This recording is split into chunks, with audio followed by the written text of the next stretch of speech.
Be a bang up podcast. Aren't they all? Always is, right? It is definitely not always. Definitely not always. Certainly not. Welcome to Practical Shooting After Dark, folks. We're here to talk about shooting. On deck tonight, Mr. Hopkins. Hi. Known to some as Hopkins. That's right. Our favorite board member on the podcast, Mr. Park. For the time being. And a very special surprise. I thought he was dead, but he's not dead. It turns out he's alive. Yeah. Very much alive. Mr. Tyler Turner. Yeah, it's been a long time. It's been too long. Glad to be back. Has it been too long? It's been the appropriate amount of time. I was doing wellness checks for a while. Be like, hey, Tyler, just making sure you're doing okay, like you're still alive. And I was like, Joel, he's not sad about stuff. He's not going to off himself. He had a kid. Oh, of course. Of course not. Yeah. Well, guys, I don't even know where to start. So I guess that means we'll start with Tyler. Obviously. Well, no, we haven't had Tyler in a while. So you shot a section match. I think you won a section match recently, didn't you? Yeah, I came back and shot the Georgia State match, and it went pretty well for not having really done much lately. But I guess, the most interesting thing about it is how the layoff kind of ties into the match. And yes, I was curious about that. So what did that look like for you? Like, how long did you go without shooting? Well, I shot a match in January of this year, and then I didn't do anything until the Georgia State match. You mean you literally didn't fire a round or what? No, I didn't touch a gun in between January and shooting the state match, just because. And we've talked about this separately, privately before, which was, I had a lot of life stuff going on, so I knew I needed to take a break. And it's easier for me, at least I thought it would be easier for me just to go cold turkey as opposed to, kind of keep 1 foot in and 1 foot out of the shooting sport. So when I quit hard, and I quit completely. It's just, and I don't know if that was the right call or not, but for better or for worse, I kind of cut myself off just to make it a little bit easier. But yeah, when I knew I was going to work the Georgia match, I was kind of on the fence of whether or not I was going to shoot it, but I made the decision to shoot it. And I don't know, it's kind of a strange feeling because, like, if you know anything about me, my personality is I have to be like in it and turned on and be like immersed in everything all the time. Like, because typically I'm training all the time, dry firing, and listening to podcasts, and I haven't been doing any of that stuff. So I kind of felt like a fish out of water. I didn't know what to expect. But I think the most beneficial thing that I decided and that I did leading up was, and I don't know how to characterize this, if it's like positive self-talk.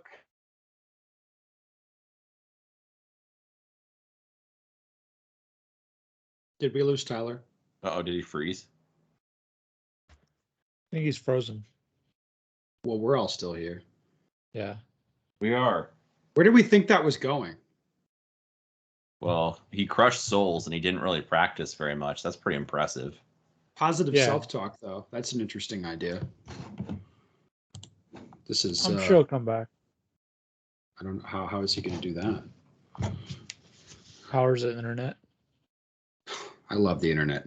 All right, moving right along, Mr. Park. What do you want to talk about? Tyler was gone for a year. He was here briefly. Now he's gone again. Message him. Wait, he's back. Holy shit. All right. My internet has been on the fritz all day. All right, so you were talking about positive self-talk, Mr. They were going to bury you, and I was like, no, Tyler will be back. Just wait. Yeah. Well, so that's what I decided to do. positive self-talk. You know, I've had like a match mantra before, and I said the only way this is going to turn out well is if you just trust that you know what you're doing. Like you're going to trust you've got, you know, thousands of hours of training in this.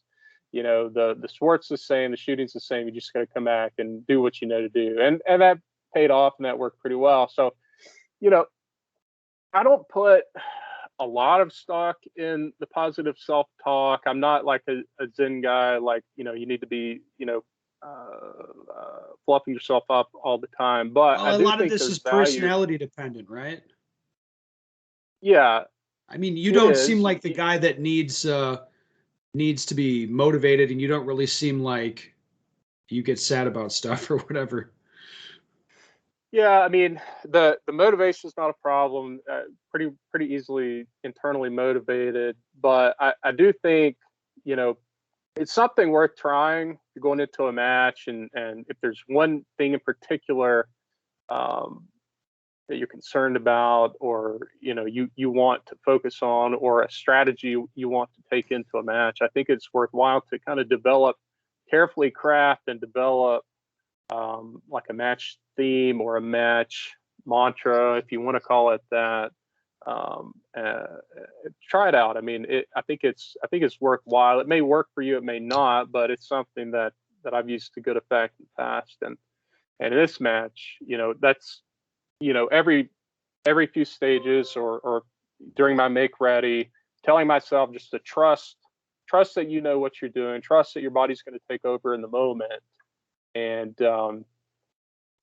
I guess the practical effect I was doing by telling myself that was, instead of trying to focus on the technical elements and have that in my mind when I'm running a stage, you know, being able to clear the mind and just let the program run was really key for me. You know, from a layoff where you're not trained up, you know, you don't have those good feelings. Like I just, you know, I've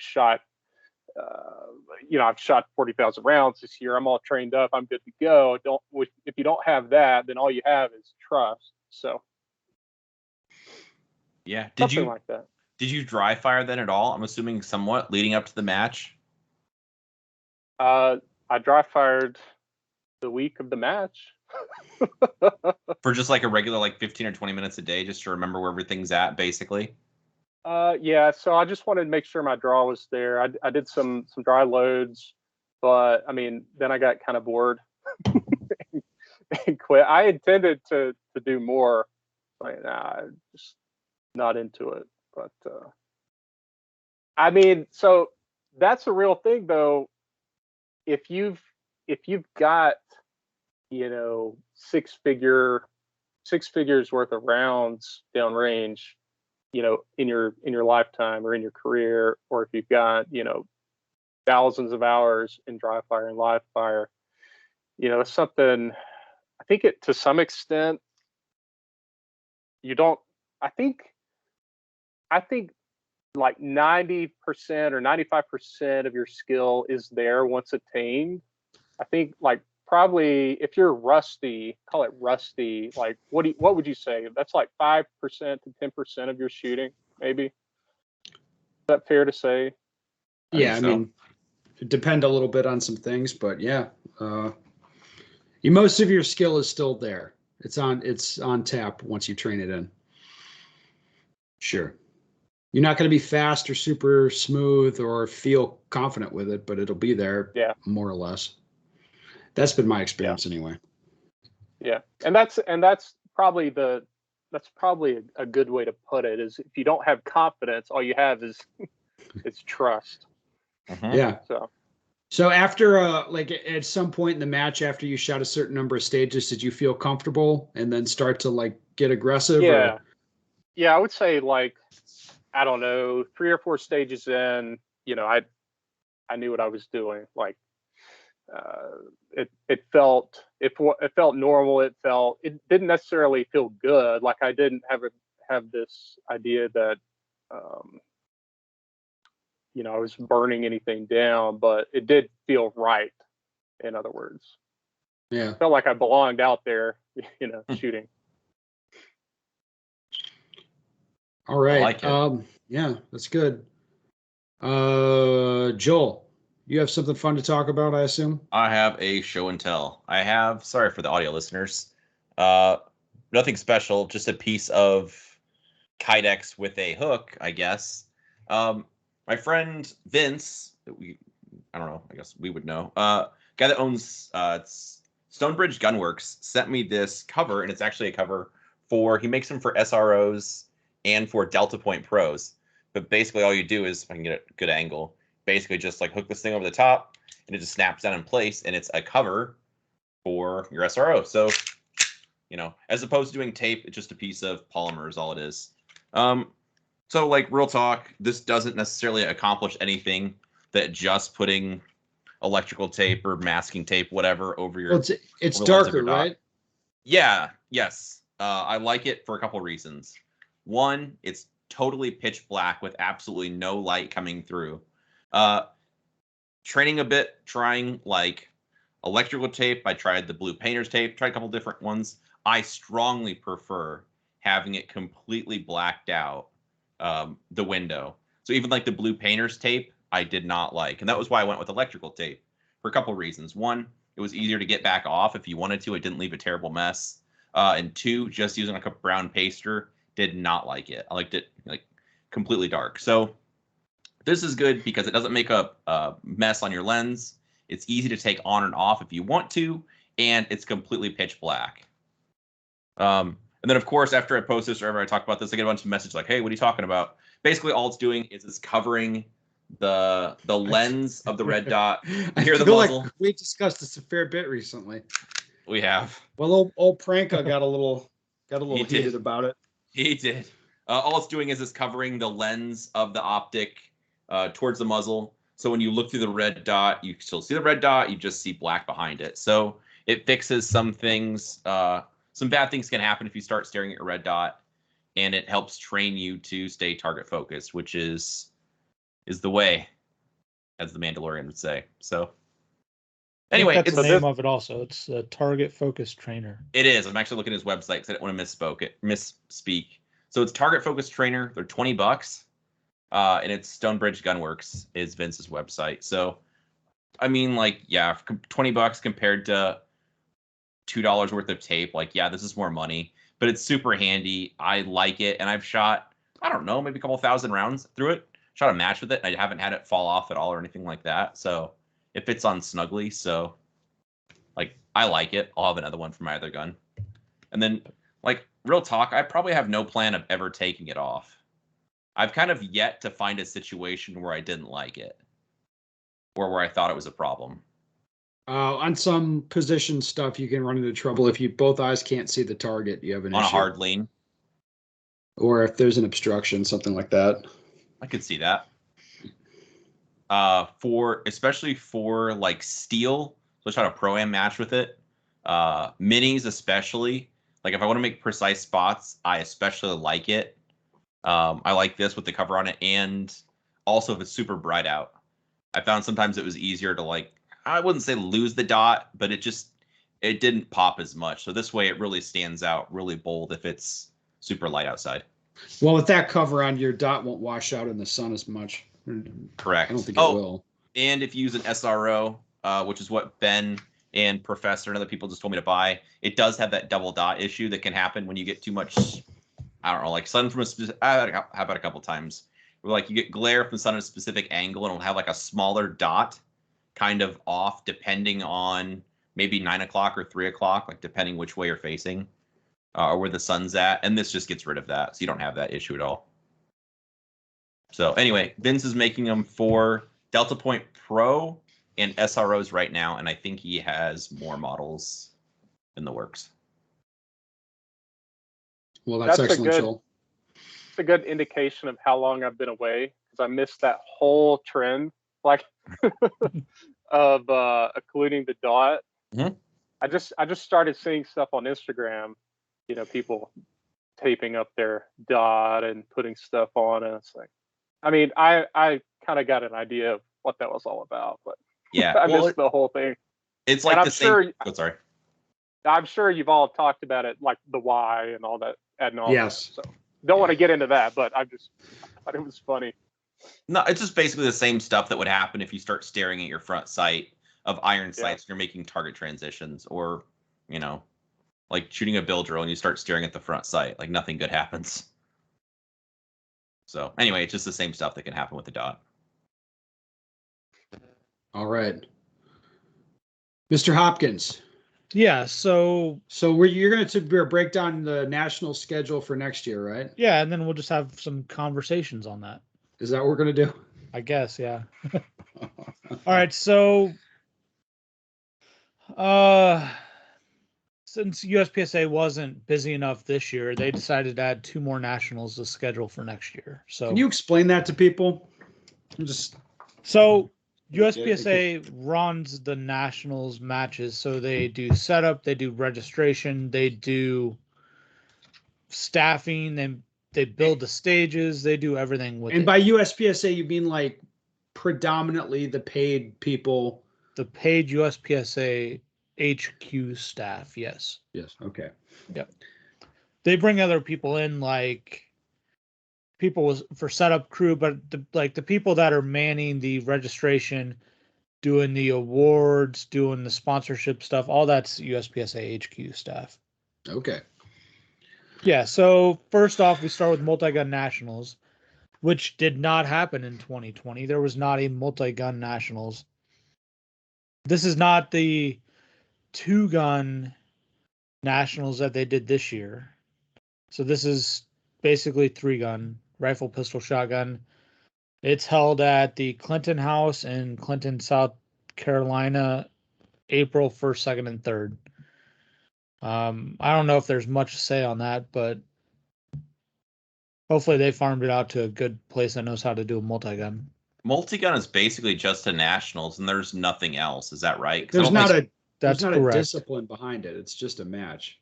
Right. I don't have an appreciation. My local club said it was no bueno, like the rule sets. They used UML, which I think is something different. But I don't know if anybody even uses their rules.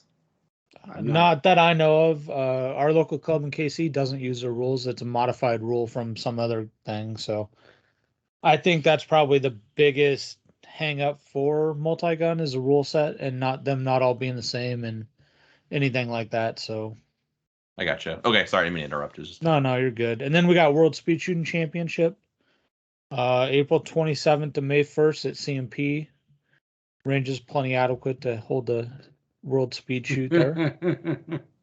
I already went over the adequacies of CMP. Yeah, April on the last podcast. So I have some friends that are really hardcore, like steel challenge people, and they were not really happy about like their national match being when it's going to be, you know, possibly snow on the ground or really cold. But so yeah, that is super early in the year. It's like April, end of April, early May. So I don't think that's any different than when World Speed Shoot has been in the past. It might be a little earlier than before, but I'm not 100% up to speed on that.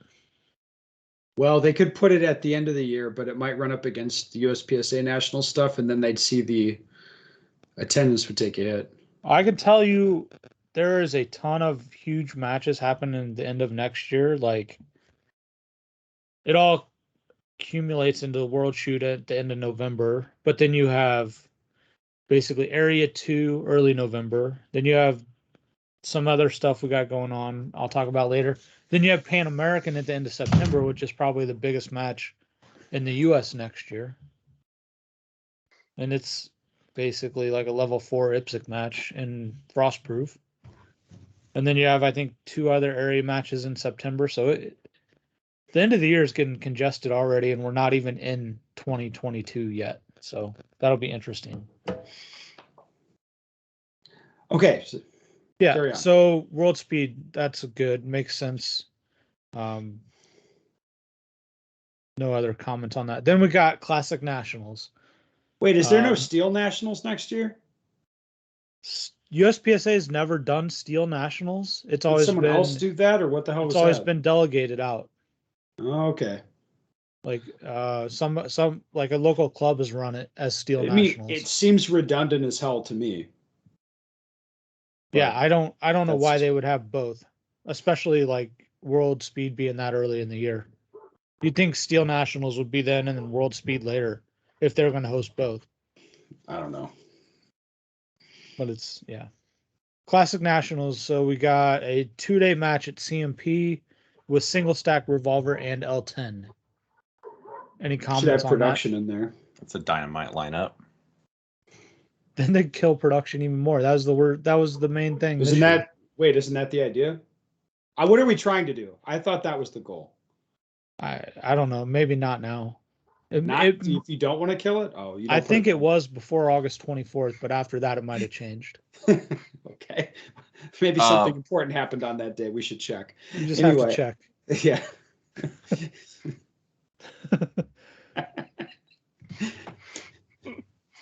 Okay. The 2-day match, so AM PM. So it kind of seems like they're expecting a light turnout on that. I think that's roughly 200 shooters in the match. At CMP. That seems pretty okay, I think. Yeah, well, CMP. Hopefully they'll have enough porta potties. They did rectify that in the last match. Yes. I have a question.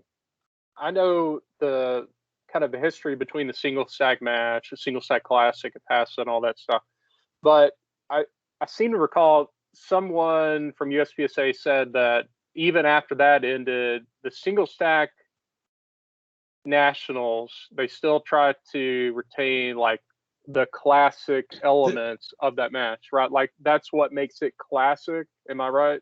Well, it was weird. Like the single stack like society or whatever, they had their own rule set, which was a slightly different. And then when the single stack classic became USPSA nationals, when they added that as a division, and then Foley and his wisdom decided, no, we're going to do it differently. And then you remember they had the single stack classic independent of USPSA again. And I think no longer, I think that's done now. So yeah, they had it for 1 year, or maybe 2 years. All the guys after. running it like died or whatever. I don't know. Probably. Jesus. I'm not trying. Look, those guys were getting up there when they added single stack as a division when I was new, like in 2006. A lot has happened since then. It would be like, man, there's a lot of fucking gray hair in single stack. And now it's like, yeah, I think all those guys are dead. Honestly, like they're gone. Like I think, I mean, it's sad, but that's, But so what I was getting at is that still like the doctrine of USPSA that they're trying to like the spirit, like those like this smaller year, this year at low cap when they had production with that same set, it was not like that. Okay, and that was my question. Like they might go back to it next year. Who knows? And that's what I wonder, if they're going to put on a single stack classic match and we're just throwing in L10 and Revo like for giggles. I think you know what I mean? Think like whatever made it a single stack classic is dead. I think instead of it being a single stack classic, you're going to get the old Jake Martin special, the box to box situation. And don't worry, it won't be too complicated, Tyler. You'll be able to figure out the stages. Yeah. So then we go into Two Gun Nationals, 2-day match at Cameo Shooting Complex in Colorado. So this is the range everybody's talking about. Everybody's there. They actually don't shut the fuck up about it in Colorado whenever you're there. Like, have you been to this? Like, no, dude. But anyway. So that's in June. So we got end of April. We got a middle of May, and then now a 1st of June nationals. So what do you think of that setting? For Two Gun? Sure. Or just generally speaking? I don't know what airport do you use there. Do you know? So you can either fly into Denver and drive 4 hours to get there. Okay, that's one option. Or I think they have a connection from Denver to Grand Junction or Salt Lake City to Grand Junction, and it's like a 15-minute drive from there. So it's able to be flown into. It's not as bad as we originally thought and talked about. I just don't know how. Like June will probably be okay, weather-wise. I think climate-wise, yeah, it'll be fine. Probably. I think the one later on can be at risk. Yes, so I guess we'll move Yeah, it, so move two it right gun. I along. thought it was really popular this year. Honestly, I think CMP is probably a good place for that. I wouldn't have put it in Colorado, but not my choice right now. Maybe soon. Do you think I was gonna CMP is a ask- good place for that? Like, if you had your pick, what would you really want to put at CMP if you could do whatever you wanted? World Speed Yeah, steel for sure. I think Classic makes sense there because there's not going to be enough attendance. The number of bays is not going to be an issue. Yeah. I think two gun there probably makes sense with just PCC and pistol. They don't have to have rifle caliber distances, so the bays are plenty deep for that. They can really test the accuracy of the PCC, and I don't think the attendance will be that big. The bays are not going to be an issue. The number of bays at CMP. I think a standalone PCC would make sense at CMP. They could test the distance with the PCCs. There wouldn't be that many shooters there, or that would want to attend, so the number of bays would not be an issue. And then, so we got that at Cameo, two gun in June. Well, how many bays do they have there? Cameo, Do you know, or I think they have 28, and I think any match that USPSA is going to put on there, they requested 24. cool. Yeah. I don't know what they're doing with two gun. It doesn't say, but the one later on, they're having 24 stops, so that's 24 bays. So then we got a standalone Carry Optics Nationals. This is where I run into not agreeing with how they're doing this. So they're doing a Carry Optics only Nationals. Attendance numbers for participation at Nationals is basically even with Open. So I think if you use just Nationals numbers, it doesn't really need its own Nationals. I think it could be paired with something else. But if you look at participation overall in the org, it's definitely the most participated division by, I think, almost 10% over anything else. So that's quite a bit considering we have 8 divisions. It's back at CMP. It's September Matt, 9, do you 10, think 11. Carry Optics, this is a side question. Do you think Carry Optics is getting big enough to split it into 2 divisions? No, not yet. You mean like a single action Carry Optics? Well, we could do light and heavy, and then Oh, DASA, Jesus. and then single action.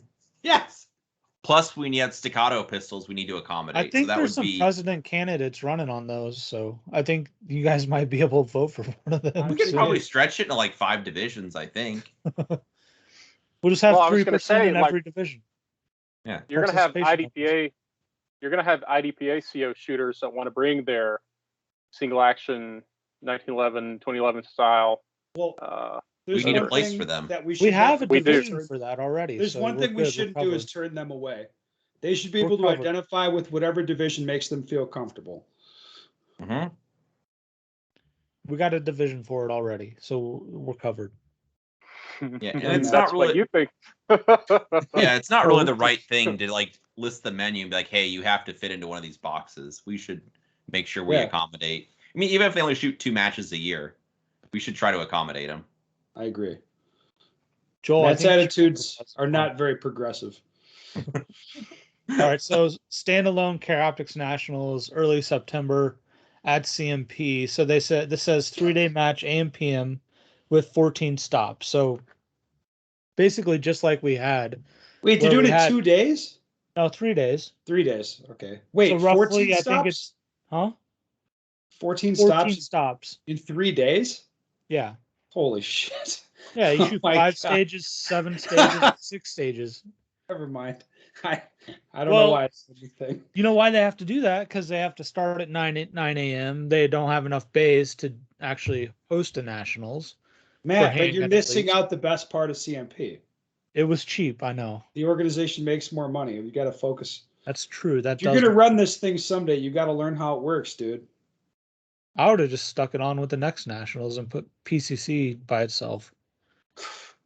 That doesn't even make sense. Why would you test the more capable gun at distance in its own stages? I think the people don't want that though. Probably. No, they like to hammer 7-yard targets with rifles. Duh. Juanzik went to that PCC match in the summer, the one that Max put on. Yeah. Yeah. And he said, hey, it was way tougher than people thought, and people loved it. So I think you're stereotyping PCC shooters a certain way, Matt. Just I've heard both ways. So I don't know. I'm not a PCC shooter. I would, you know what would be good to do? I don't hang out with PCC shooters, so I don't really You know what would be awesome to do? Maybe they should ask them and see what they want. Give the people what they want. No, Matt. These guys, they already got elected. They already know what people want. Yeah, too much work, right? Yeah, I mean, that time of year is going to be fine in Alabama. Hopefully the sun won't be setting by 6 p.m. and we'll get all the shooters through before dark this time. I think you can look at I could be wrong about this, but I think you can look at a chart and find out very definitively when the sun will be setting on particular days in a particular location. Why would that information even matter, Ben? I don't know, but maybe someone should check. I don't know. Dude, we'll find out on the 9th of September next year. It'll be fine. Yeah, it'll be fine. Definitely get that flashlight going on, boyo. And then the next one everybody's talking about. So USPSA Nationals Open, Production, PCC, and Limited at Cameo in Colorado, October 14th through the 17th. 4-day match, AM, PM, with 24 stops, a total maybe up to 28 stages. So October in Colorado That has the potential to be cold. Weather could be iffy there, yeah. Well, no, I think I saw some checks like the climate sort of average would be like 31, 32 in the morning. Yeah, so when they put this out at the awards ceremony for the first match, we're like, oh, let's Google and see like what the temperature is today. 30 degrees is a low, 58 is a high. And that's going to feel that's going to feel even better at elevation. Believe me. Is it? Yeah, no, it gets warmer. It's warmer than it sounds like when you're at elevation, for sure. It felt pretty cool this weekend when we were shooting. He's messing with you, 40 Matt. degrees. Being sarcastic. So. What? Shut up, Joel. What do you know about mountains, son of a bitch? Nothing. Just what Google tells me. You fucking running over, like you going mountaineering in your spare time without telling anyone? Exactly. So one thing I did miss on the CO, it's going to be roughly 360 people at it. So do you guys think that would sell out? Yes. Yeah. So what's the play? People shoot CO all year, shoot that, and then shoot a different division? The only circumstance I'd see it not selling out is if there's too much other shit going on around it. So it overlaps the Iowa sectional. Iowa sectional, I was going to say. For sure. I don't think that's going to stop a whole lot of people. I mean, I don't mean to put down the Iowa section match. No, it's a great match, but I'm just saying that's the only one I know it overlaps. And I would anticipate the 360s. Okay, this is just, I don't know why I'm saying this, but I don't know why it doesn't make sense that it's so few slots. To me. Yes, it does. There's not enough room. Well, that's what I'm saying. Squads, 14 bays. Okay, yeah, okay. That's what I'm saying. It's like, if you're going to do it standalone and then cap it at 360, like, it doesn't make much sense to me, like, honestly. Not at all. You'd think you'd need the capacity for more people. I would think so too. So I think the 4-day thing is like 500 to 600 people, which I think I don't know if that'll fill up or not. Well, it'll suck finding like the Airbnbs are going to be smoked in that area, I'm sure. They probably already are at this point. Probably are. All right, Matt. So here's the question that kind of strikes me. With this additional workload for USPSA staff, they've got to do all the stuff to get these events off. Yes. 2 extra events added to their calendar. What's that, like 25% more stuff to do? Yeah. I'm sure they hired 25% more staff to handle it, right? Because let's face it, there were some issues at some earlier nationals that in theory you could solve with more or better or different staffing? I mean, they solved those problems, of course, and put out this schedule. Is that what happened? I mean, the final match, the open limited match, I don't think there was any issues at all. Yeah. They actually made an announcement saying they have extra food in the back when everybody was done eating. So It's nice of them to let you know. I don't know if that was a joke or they were just trying to get rid of the extra food. Not sure. This is just a guess based on their personalities, is that they saw that there was extra food and got indignant that there was going to be wasted because you guys spent so much time complaining about food. That's just a guess. No idea. The other interesting thing about a 4-day nationals is the RO staffing. I mean, that's 4 working days plus. I'm not up on USPSA, throughout the entire U.S., but my impression is that, obviously the East Coast and the Midwest is eating up with it. The West Coast is eating up with it. But the West, with low density, typically a nationals, a big part of the nationals RO staff is going to come from the surrounding area, right? So how are they going to incentivize? This is 4 days instead of a 2-day or 3-day nationals. I suspect you have a lower population of, let's just call them native ROs around the area, just due to density issues. So are they going to run into an RO staffing problem? Is that something they've addressed? I think they have a $25 a day per diem. That's for USPSA nationals. Yes. That's pretty good. I mean, that's a cool $100. I mean, that's better than nothing. Match. Yeah, plus you get $375 to travel to the match and home. Yeah, that's so there you go. Yeah, I just, that's my immediate question is there going to be an RO staffing issue? Are they going to be able to turn people out? Good ROs. I'm not saying warm bodies, but I do know they. Well, you'd have to be able to tell the difference, Tyler, I do know they turned away staff at this last nationals. In the Southeast. That's correct. In the Southeast, which is important to note. Yes. Yep. And this is the first time USPSA is going to have a nationals at this range, so it's not the first time the range has had large matches. I mean, what I've heard about I haven't heard anything negative about this range. I haven't either. But there's always stuff that falls through the cracks. Right, of course. And the only question is location. Right. Right. I mean, which it is what it is, I guess. It's interesting they picked a Friday through Monday schedule for the main match on that. So staff will be Wednesday, Thursday. It seems demented to me, but I don't know. I don't know. I don't know how it saves any vacation time because you literally got to travel the day before, day after. So it's basically a Thursday to Tuesday match. It doesn't matter. It just fucks up 2 work a week for anyone. Yeah. I don't know. I wouldn't put PCC in that mix-up. I would put PCC by itself. And it just seems this schedule seems too bloated. There's too much bullshit in there. Yeah. I think back-to-back makes the most sense. Well, if they're going to do it at this cameo range, like do a big back-to-back match, big back-to-back event seems... That's what I would be leaning towards. Like doing a big back-to-back, you can actually get a lot more people into it also. Well, yeah, and it makes it a more interesting event because everyone's in the same place at the same time. It's easier for the organization because there's not, shit going on. Every time they have a match, they have to pay the ROs $375 travel. So if they added 2 matches, that's an extra $375 for each of those matches to cover the ROs just to travel there. And what do they have? 100 ROs at these things or something?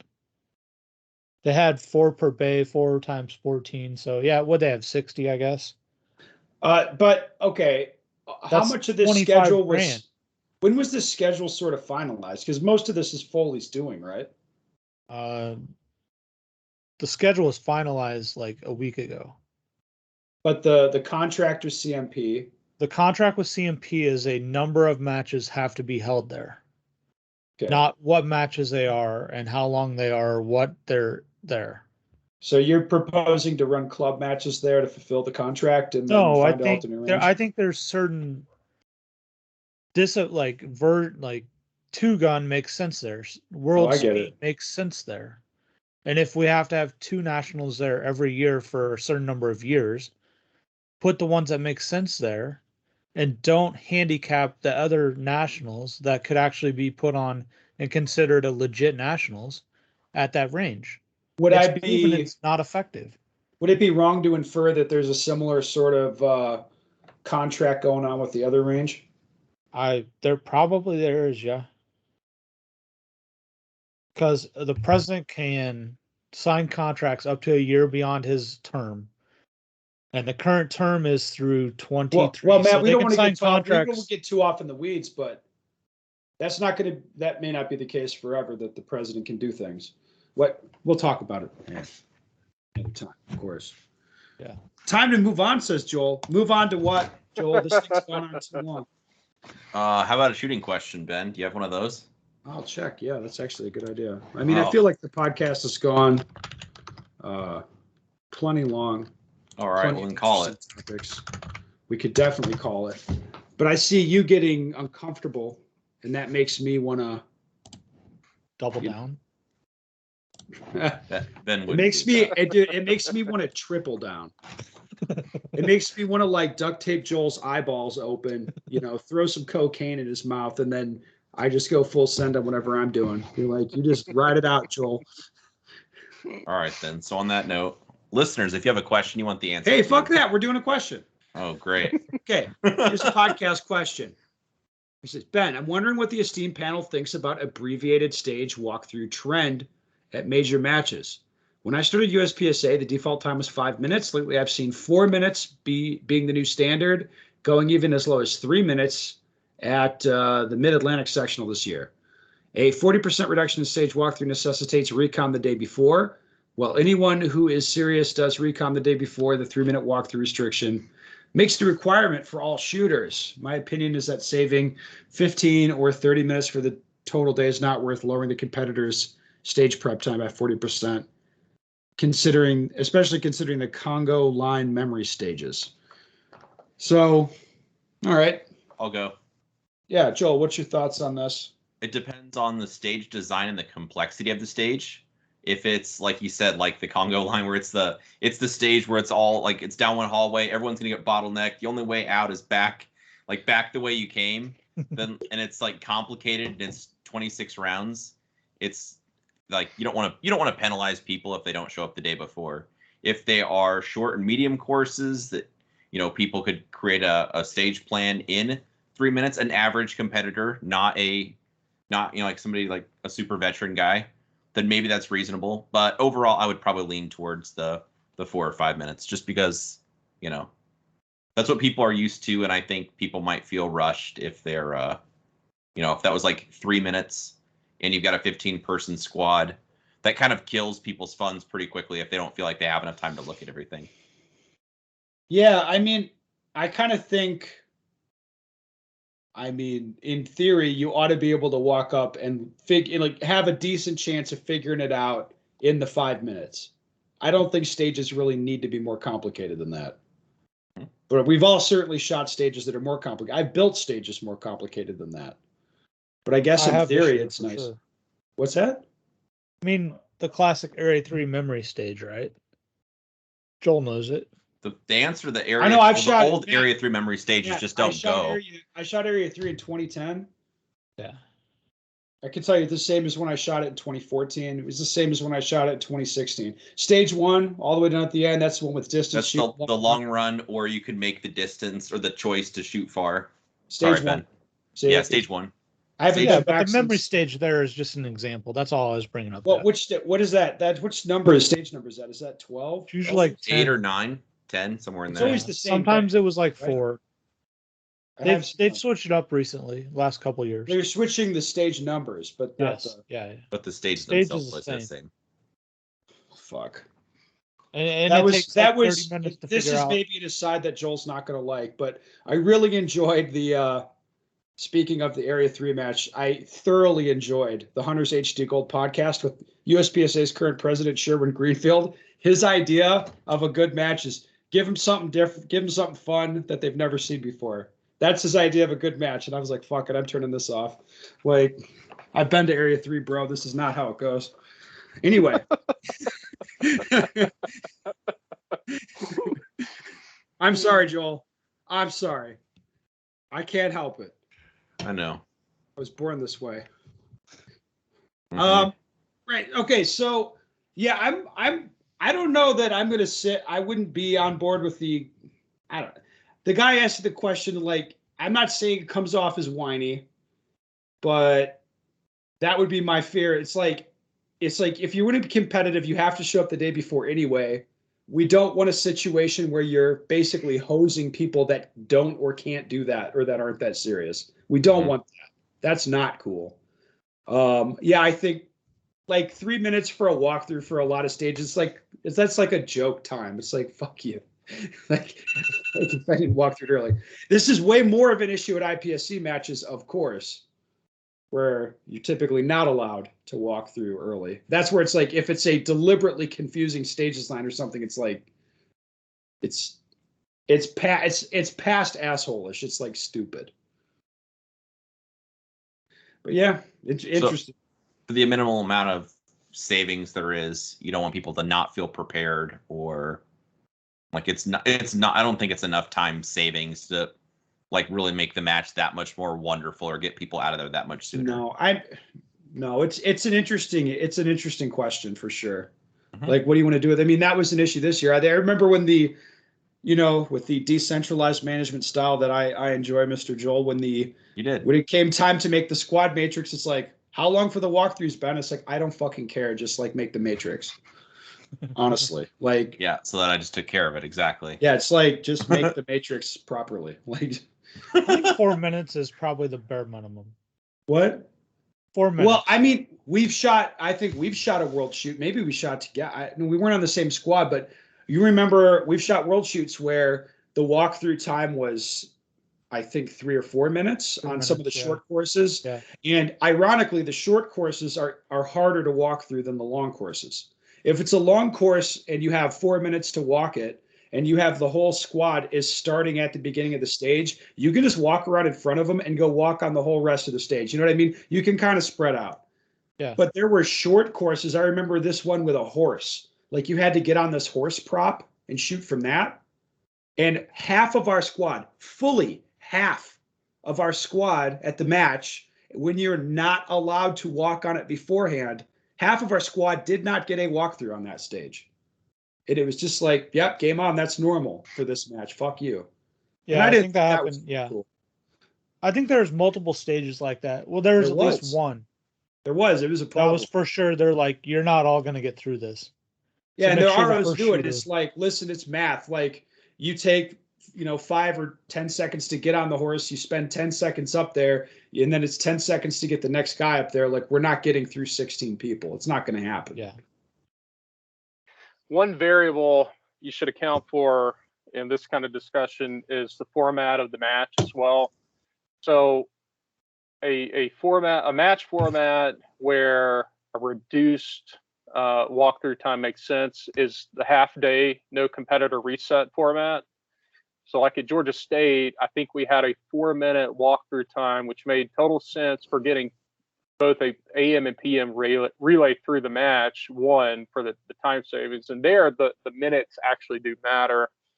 But you have the benefit of staff resets. So you're not, if you shot last on your previous stage, you're not having to load mags and try to walk through and, do everything at once. In fact, after you were through shooting the previous stage, you could walk up to the next stage and kind of look from afar, look from the back or something like that. So I think that is an important variable, but even then I think, yeah, for your standard style match, I think 5 minutes is reasonable. I think it's less of a competitive equity issue just because the reality is, yeah, people do show up the day before and walk stage, but it is important. He makes a good point. You know, if someone doesn't have that opportunity, I think 5 minutes is reasonable and warranted. You know, if you're going to arrive the morning of the match and go shoot. Yes, I mean, the hard thing for me is, like, when you're talking about this, we have to acknowledge the reality is that USPSA is built very field course heavy, whereas I would say on a lot of stages, 5 minutes is not enough time. It's just not. Like, that's the reality. And then everybody knows it and they show up the day before anyway. It would be an interesting world to live in if that wasn't the case. Like, they didn't build it complicated enough that you needed to come the day. You know what I mean? That would be interesting. Not necessarily the way I'd want it to go, but it's an interesting thing to think about. Gentlemen, I think this was indeed a bang-up podcast, especially with Joel lighting up the president the way he did. Fantastic. Can't help myself. Yes. You can't help yourself. You just IPSC A-hole patrol, Mr. Joel Park. Listeners, if you have a question you want the answer to, go to my website, bensteak.com. Send me your question. We'd love to hear. Go to Joel's website. It's pornhub.com. I hate you.